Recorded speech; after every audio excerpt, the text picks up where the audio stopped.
Olá, como vão todos? Espero que todos estejam bem, com saúde e em paz. Nós vamos iniciar mais este estudo da doutrina espírita com a prece que Jesus nos ensinou. Pai nosso, que estais nos céus, santificado seja o teu nome. Venha a nós o teu reino, seja feita a tua vontade, assim na terra como nos céus. O pão nosso de cada dia dai-nos hoje. Perdoa, Senhor, as nossas dívidas, na medida em que perdoamos aos nossos devedores. Não nos deixe cair em tentação. Livra-nos do mal, que assim seja. Nós estamos estudando o livro Evolução em Dois Mundos, do autor espiritual André Luiz, psicografia feita pelos médiuns Francisco Cândido Xavier e Valdo Vieira. Estamos agora no capítulo 8, que trata de evolução e metabolismo, e até o último episódio tínhamos lido até excitações químicas e vamos iniciar hoje a leitura do item Administração do Metabolismo. Leitura. Laborando pacientemente nos séculos e alcançando a civilização elementar do Paleolítico, a mente humana controla então, quase que plenamente, o corpo em que se exprime. Formado sob a tutela e o auxílio incessante dos construtores espirituais, passando a administrar as ocorrências do metabolismo em sua organização e adaptação, através da coordenação de seus próprios impulsos sobre os elementos albuminoides do citoplasma, em que as forças físicas e espirituais se jungem no campo da experiência terrestre. Os sistemas enzimáticos revelam-se definidos e as glândulas de secreções internas fabricam variados produtos refletindo o trabalho dos centros da alma. Hormônios e para-hormônios, fermentos e cofermentos, vitaminas e outros controladores químicos, tanto quanto preciosas reservas nutritivas, equacionam os problemas orgânicos, harmonizando-se em produção e níveis precisos na quota de determinados percentuais, conforme as ordens instintivas da mente. Todos os serviços da província biológica, inclusive as emoções mais íntimas, são sustentados por semelhantes recursos, constantemente lançados pelo próprio espírito no cosmo de energia dinâmica em que se manifesta.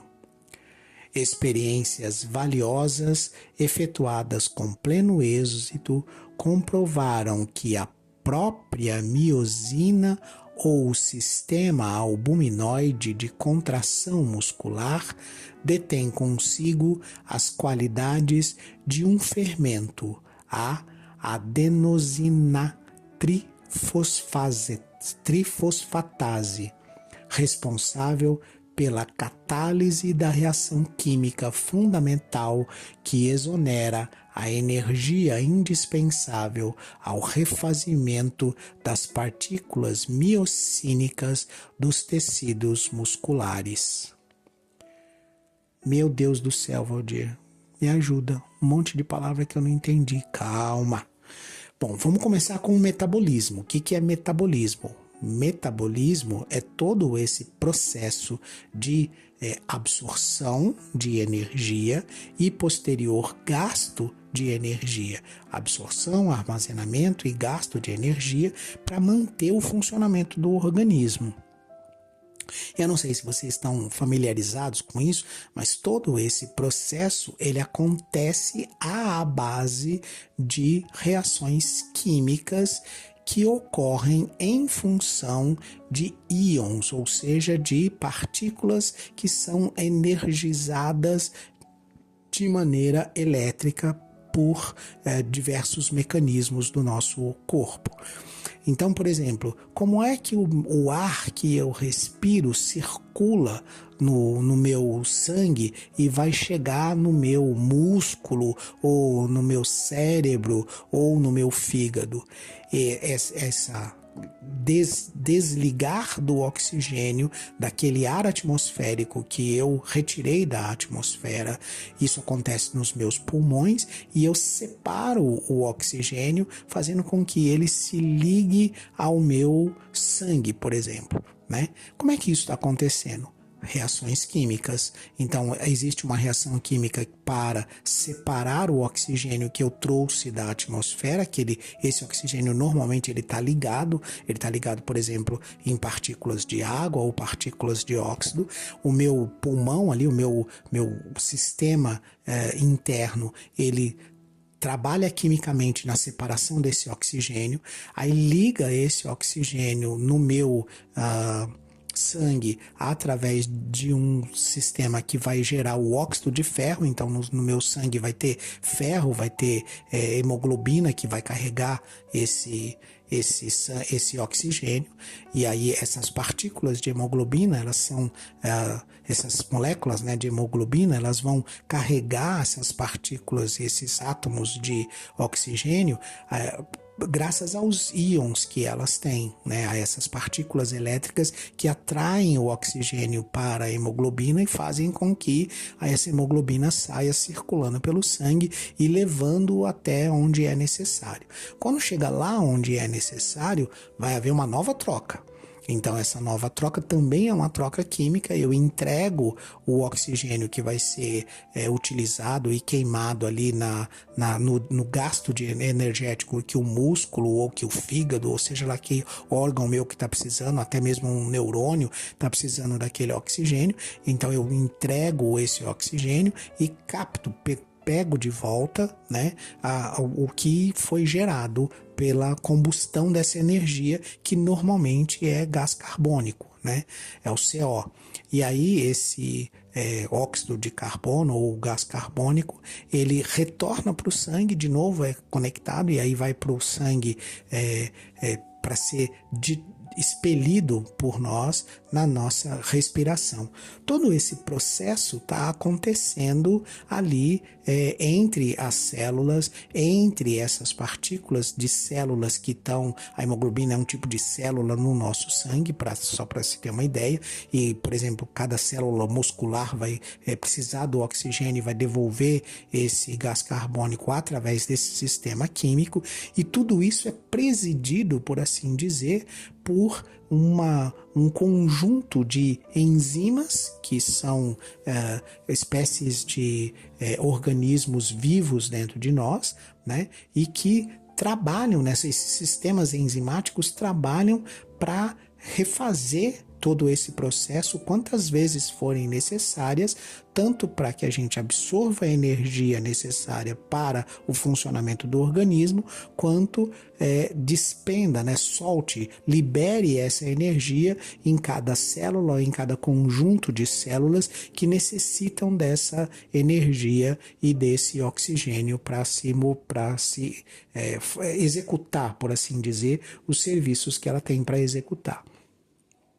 Essas enzimas, elas estão, vamos dizer assim, são produzidas por glândulas e secreções de um sistema que a gente tem interno que cuida disso, que é o nosso sistema linfático, né? Que cuida da produção dessas secreções e dessas enzimas, desses hormônios, e por isso que ele usa a palavra hormônios e para-hormônios, fermentos e cofermentos, vitaminas e outros controladores químicos, é o termo que ele usa. Porque cada um desses caras, os hormônios, os para-hormônios, os fermentos e os cofermentos, fermentos, as vitaminas e os diversos sistemas químicos controladores que a gente tem estão controlados, estão administrados por um processo que ninguém pensa, você não está pensando a respeito disso. Esse processo foi sendo construído e adquirido, foi sendo desenvolvido, por isso que no início ele fala dos construtores espirituais, que a gente vem tratando ao longo de toda a leitura desse livro, né?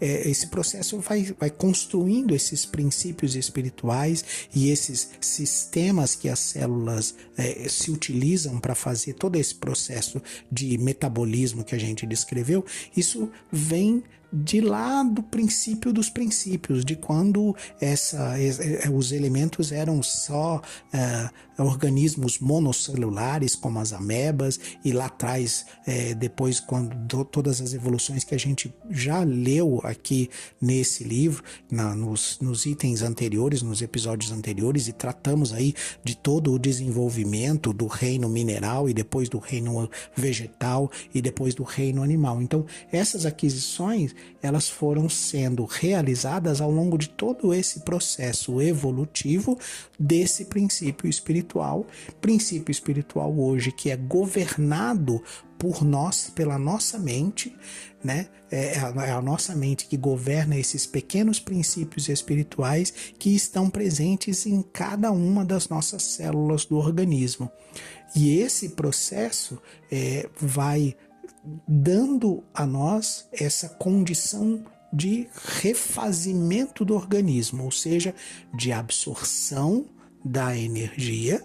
Então, nós temos células capazes de absorver a energia dos alimentos, nós temos processos químicos que fazem com que as células sejam capazes disso, e nós temos elementos controladores e reguladores químicos dentro do nosso organismo. É por isso que quando você vai fazer o exame de sangue, o médico está preocupado quanto de potássio você tem no sangue, quanto de triglicérides você tem no sangue, quanto de colesterol você tem no sangue, quanto de cálcio você tem no sangue.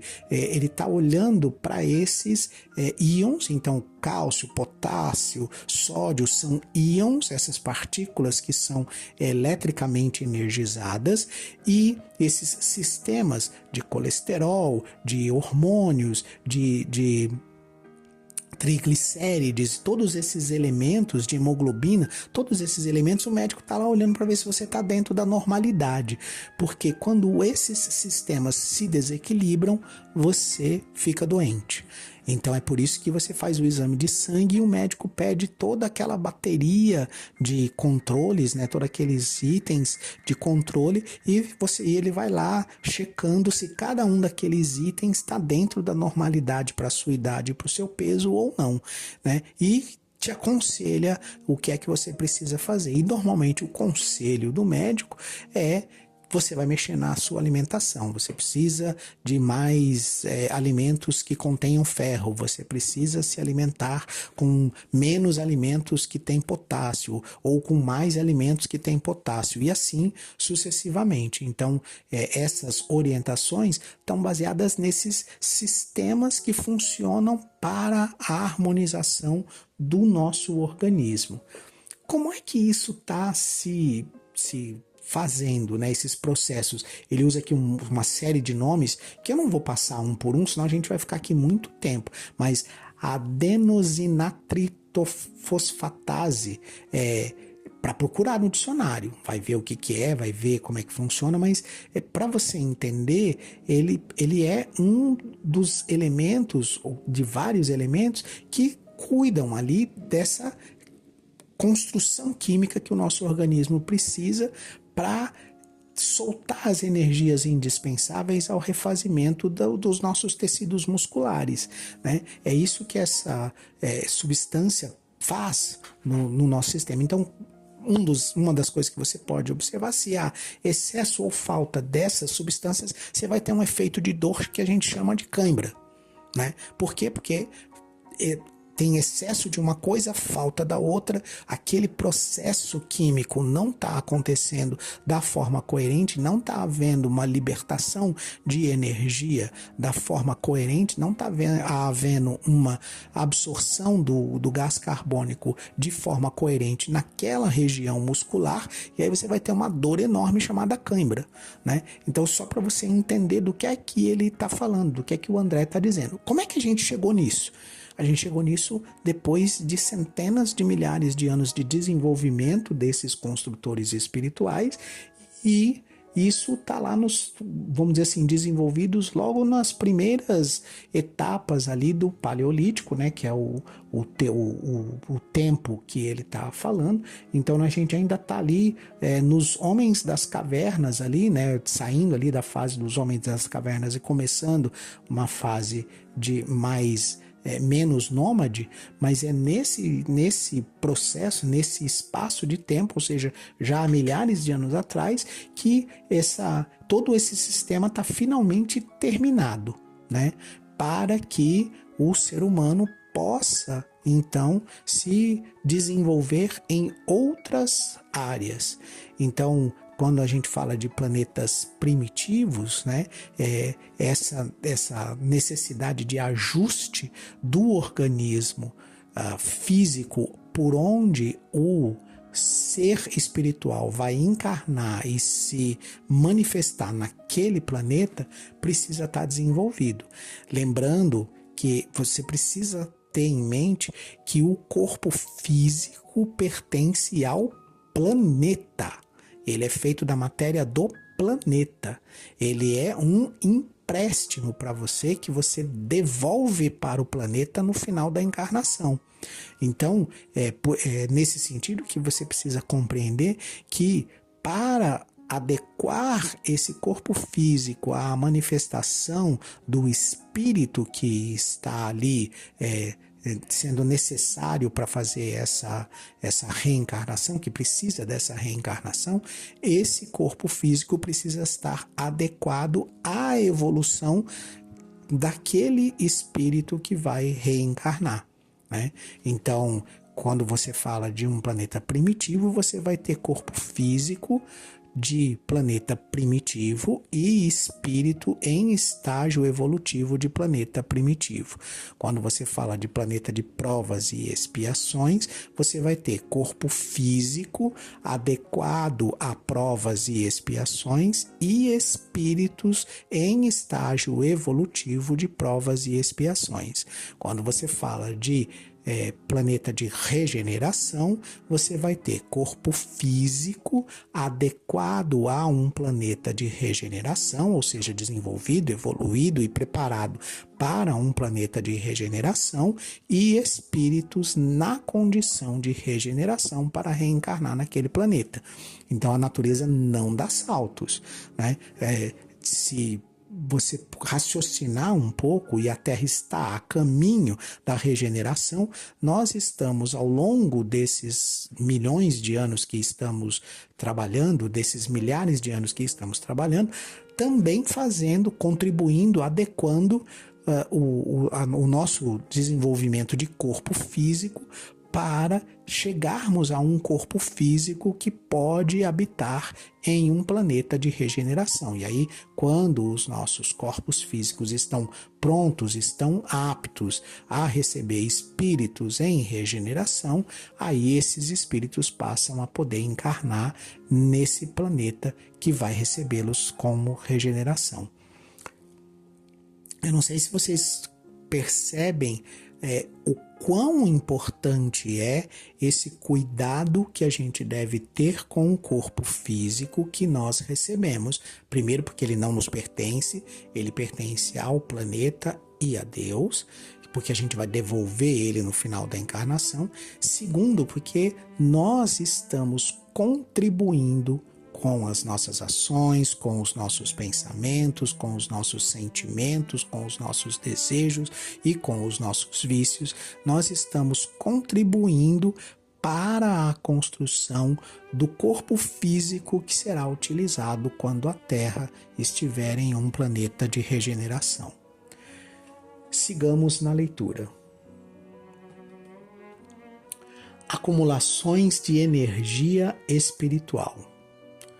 Por intermédio dos mitocôndrios, que podem ser considerados acumulações de energia espiritual em forma de grânulos, assegurando a atividade celular, a mente transmite ao carro físico a que se ajusta durante a encarnação todos os seus estados felizes ou infelizes, equilibrando ou conturbando o ciclo de causa e efeito das forças por ela própria, ela quem? Essa mente, libertadas nos processos endotérmicos mantenedores da biossíntese. Nessa base, dispomos largamente dos anticorpos e dos múltiplos agentes imunológicos cunhados pela governança do espírito em favor da preservação do corpo, de acordo com as multimilenárias experiências adquiridas por ele mesmo quem? Espírito encarnado, na lenta e laboriosa viagem a que foi constrangido nas faixas inferiores da natureza. Da mesma sorte, possuímos, funcionando automaticamente, a secretina, a tiroxina, a adrenalina, a luteína, a insulina, a foliculina, os hormônios gonadotrópicos e unidades outras entre as secreções internas à guisa de aceleradores e excitantes, moderadores e reatores, transformadores e calmantes das atividades químicas nos vários departamentos de trabalho em que se subdivide o estado fisiológico. Minha Nossa Senhora, Valdir, o que você acabou de ler? Nada, gente, calma.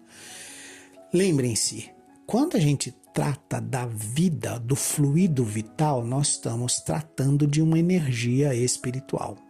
Então, quando você recebe um fluido vital para animar o corpo físico que você está recebendo uma energia que é espiritual. E como é que você manipula energia espiritual? Você manipula energia espiritual com as suas mãos? Você usa os dedos para manipular a energia espiritual? É isso que você está pensando? Não, senhor. Você utiliza-se da sua mente. Observa que eu estou usando o termo mente. Eu não, André Luiz, né? Está usando o termo mente.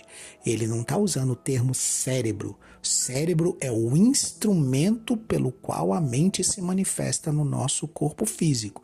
Cérebro é parte física, mas a mente precisa de um instrumento para se manifestar, e esse instrumento, no caso, é o cérebro.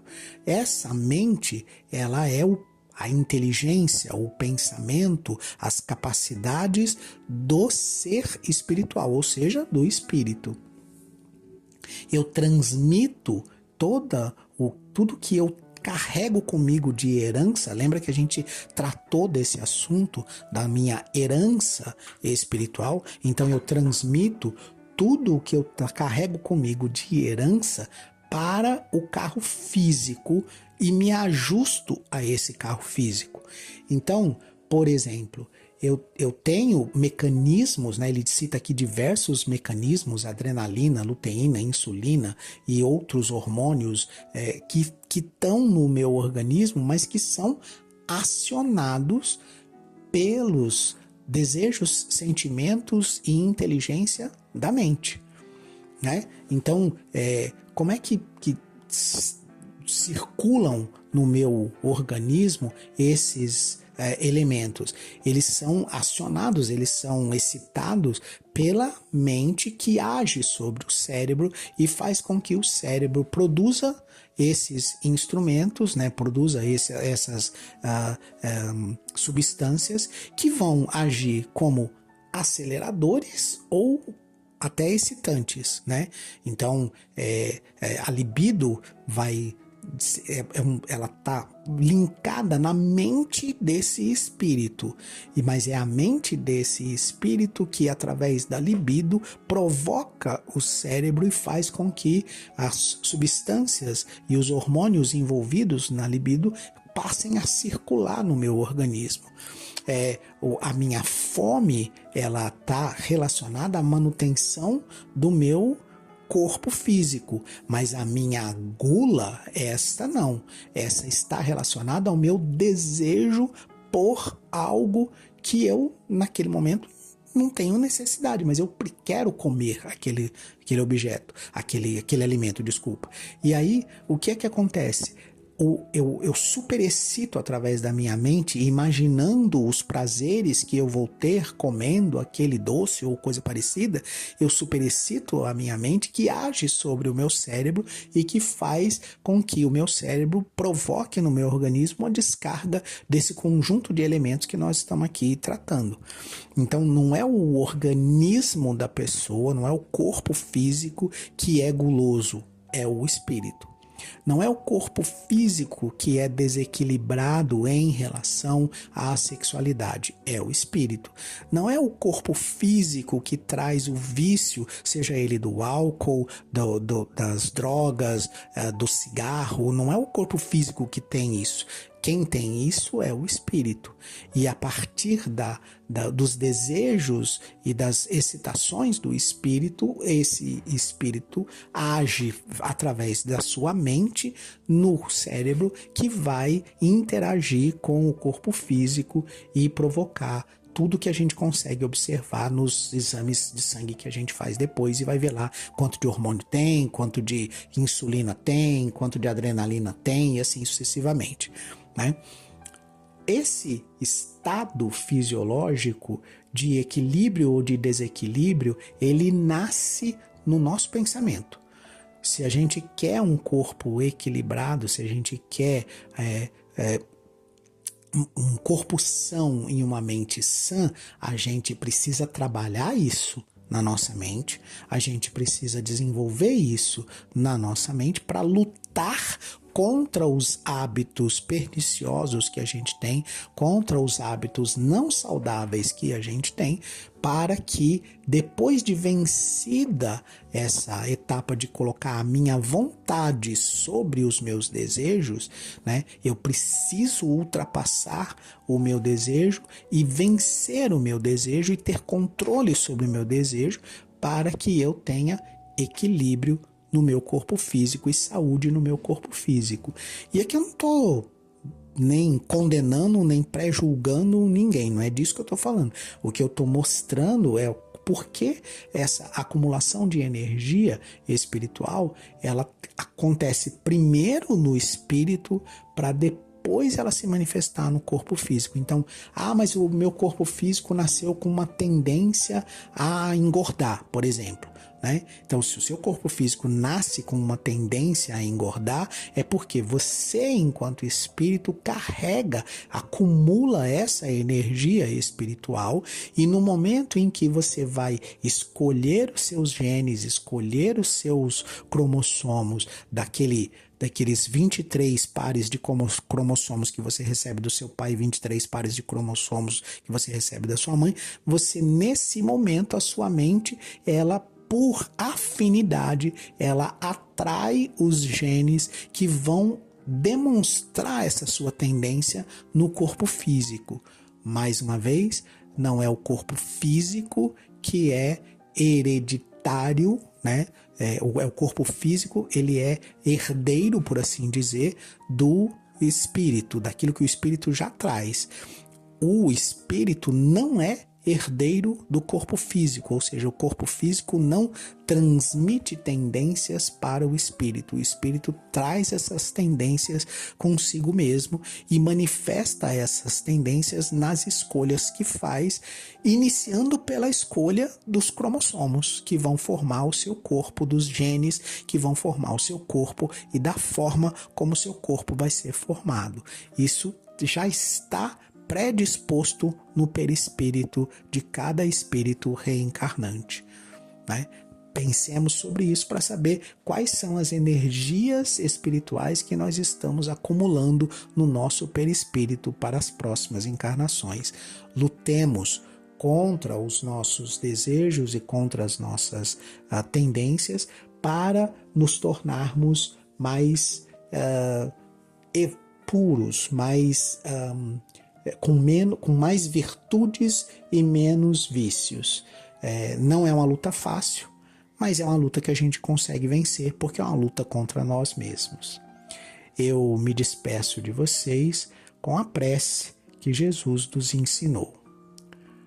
Pai nosso, que estais nos céus, santificado seja o teu nome. Venha a nós o teu reino, seja feita a tua vontade, assim na terra como nos céus. O pão nosso de cada dia dai-nos hoje. Perdoa, Senhor, as nossas dívidas, na medida em que perdoamos aos nossos devedores. Não nos deixe cair em tentação, livra-nos do mal, que assim seja.